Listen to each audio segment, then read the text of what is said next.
Hey guys, it's Zoe, and today I am back with another video less than 2 months since the first one. Once again, this is going to be filmed on my phone, so it's going to be totally unedited, unscripted. My videos are always unscripted.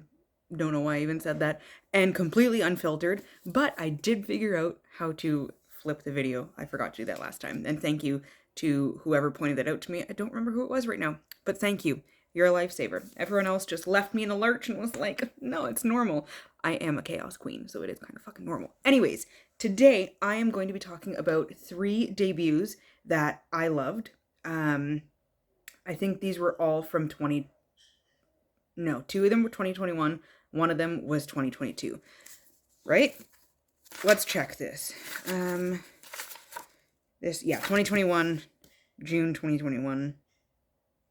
And then that one just came out. Yeah. So let's just get into this. This one is actually going to be a super quick video, not like last time when I said I was going to do that and then it ended up being almost half an hour long. Because what the fuck for? Anyways, let's get started with this. The first book is Wings of Ebony by J.L. So good. So good. I was reading this. I was listening to the audiobook actually for a vlog that still hasn't been edited because my computer can't handle that right now. While I was supposed to be editing my bookshelf tour. And then I decided to switch over to this and stayed up until 1 a.m, finishing this, and then continued editing my bookshelf tour. But I literally could not stop. It was so good, I could not stop. So this follows a girl named Rue. Her family is her entire life. Her sister, her mom, the other people in her town. Why are words so fucking hard for me? And she's loving life. But that is all snatched away from her when her mother is murdered, and then she is taken by her father, who abandoned her at birth to a place called Gizon, where they're basically gods. So she is half human, half, I think it was Gizonian. Yes, I don't remember. This was in December. But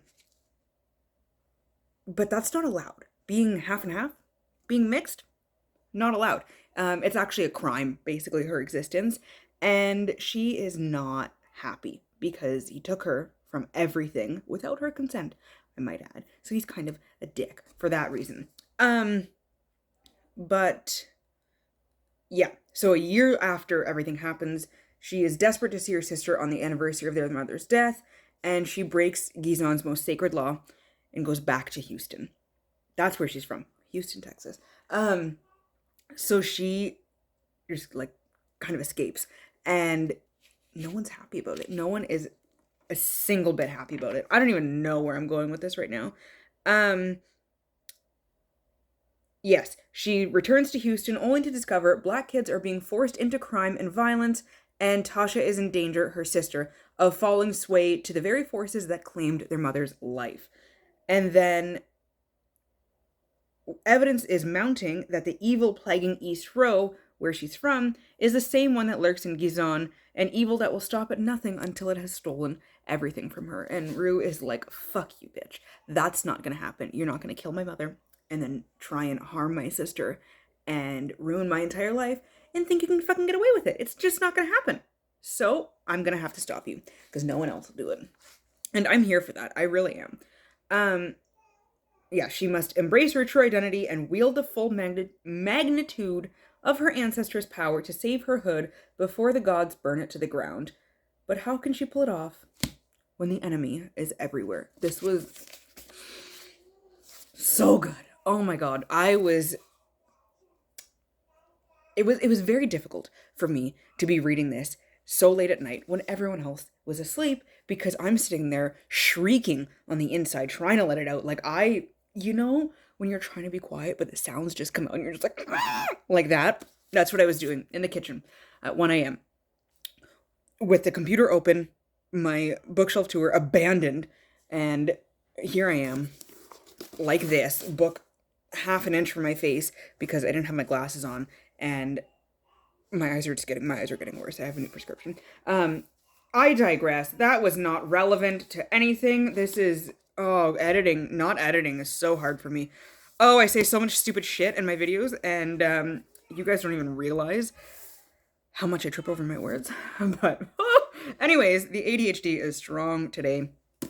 Actually, about that, I just got a call from the only psychiatrist, yeah, in the city that really does anything with adult ADHD, and I'm one step closer to getting an official diagnosis and hopefully medicated, because it's been like on our radar for a very long time, and my family doctor agrees with me, but I finally like put things into motion. I got that call today. Anyways, this is see?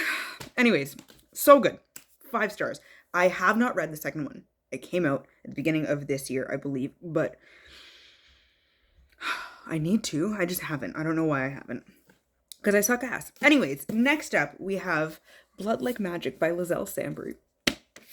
Lizelle's a bean, first of all. And this, so good.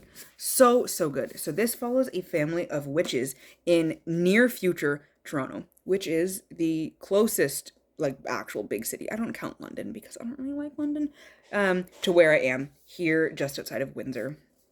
So this follows Voya. Ven. Why am I thinking Ven?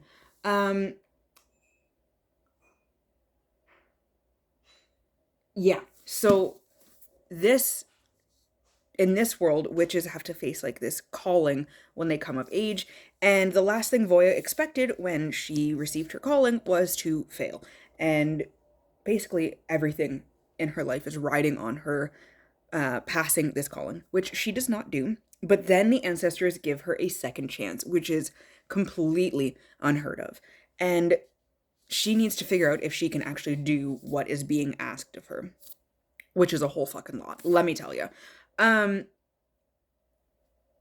Does it say? Yes, I can say that. Her task, this calling that she needs to complete, is that she needs to kill her first love. So she needs to figure out who her first love is and then kill him or her or them, whoever it is. I don't know if it actually says it. Does it say it? Can I? Yes. A guy named Luke. I couldn't remember if I was actually allowed to say who it was. If she fails to do this, to kill her first love, a guy named Luke, every single witch in her family line will lose their magic. So there's a lot riding on her. A girl who has such extreme choice paralysis, even I was like, I can make that decision for like everything that she was thinking. And I can't make a fucking decision to save my life. It's awful. I can't. It's impossible for me. And I really felt for Voya, because like no one was expecting her to be able to make this choice, because she's never made a choice ever. Not once. So nobody was expecting her to be able to do this, and she's like, I'm gonna have to do this, or everything is gonna go up in smoke. Flames? Smoke? What is that phrase? I don't know. Anyways,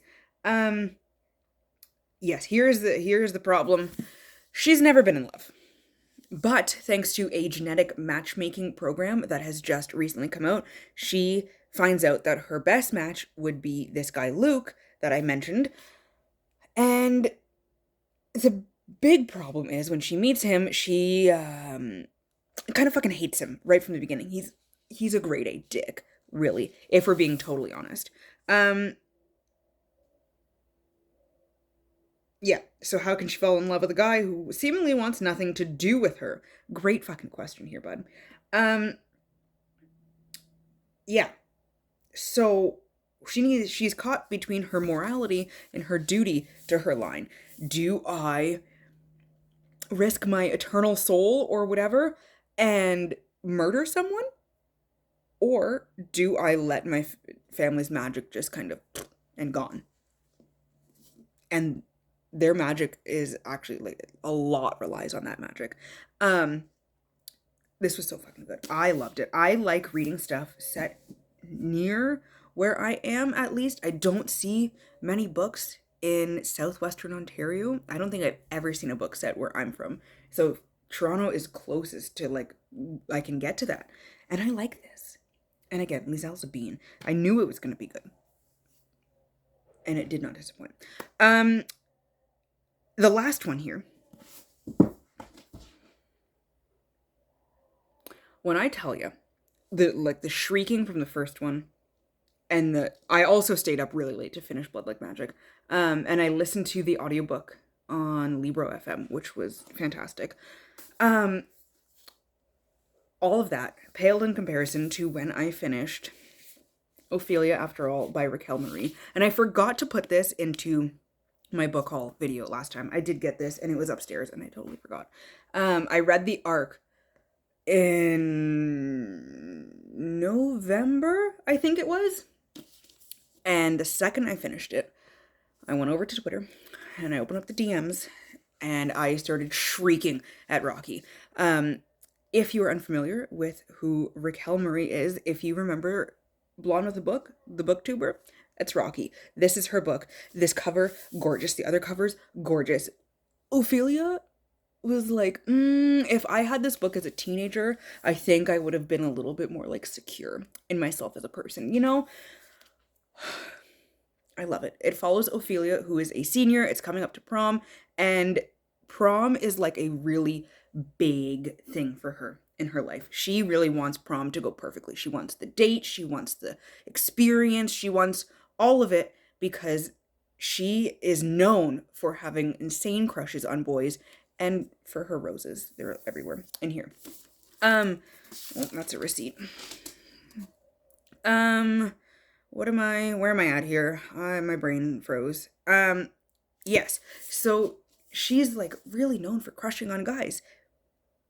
And then she kind of gets really fucking confused because instead of a guy that she's crushing on this time, she cannot stop thinking about her friend Talia.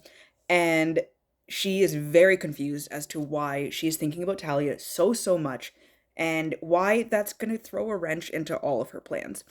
What is next? I'm a hot mess today, and I don't apologize because it's just one of those days. Yes, the impending doom, Jesus Christ, I cannot read. The impending end of high school and the fracturing of her once solid friend group. Everything is spiraling out of control. And she just needs to figure out a lot about herself. She must make a choice between clinging to the fantasy version of herself she's always imagined or upending everyone's expectations to rediscover who she really is after all. That's Ophelia. That's who she is after all. Yeah, no, like I am not ashamed to say that I cried a lot at the end of this, and I'm sorry to say to everyone else, but I've adopted all of these children. They're mine now. I love them so much. They are all so fantastic. Just, oh. I'm so ready for soccer gaze. Rocky, I'm sorry. I don't care. I'm never calling it. You don't have a shot. It's soccer gaze. It's always going to be soccer gaze. It is what it is. It was so cute. Well, I don't know why I put it down. I wasn't done talking about it. Not a dumb bitch. So fucking cute. I tell you. Honestly, like, high school Zoe did not have a huge dream of prom. Prom actually really fucking sucked for me. For a lot of people in my grade. But just everything. The fracturing friend group. The impending end of doom of high school. Doom is just the word I'm going for right now. It is what it is. I was not questioning. I already knew. The whole sexual identity question. I had known for a long time at that point. But why am I suddenly crushing on this friend that I didn't see that way, like, not that long ago? And then just grappling with the whole, like, can I do this? Is this even allowed? What will other people think of me? What will my family think of me? All that fun stuff. So yeah, this one hit me right in the feels. I was sitting on the couch. Kurt and I were supposed to start watching something. And I was like, shut up. You can watch something else. I need to finish reading this. And then I was a hot mess after. So we did not finish watching, or we didn't start watching anything that night because I needed to go to bed and process. Because this was so fucking good. Anyways, those 3 books, Wings of Ebony, Blood Like Magic, and Ophelia After All. The first 2 came out in 2021. Ophelia After All came out in February. I highly recommend picking all of them up. They are all fantastic.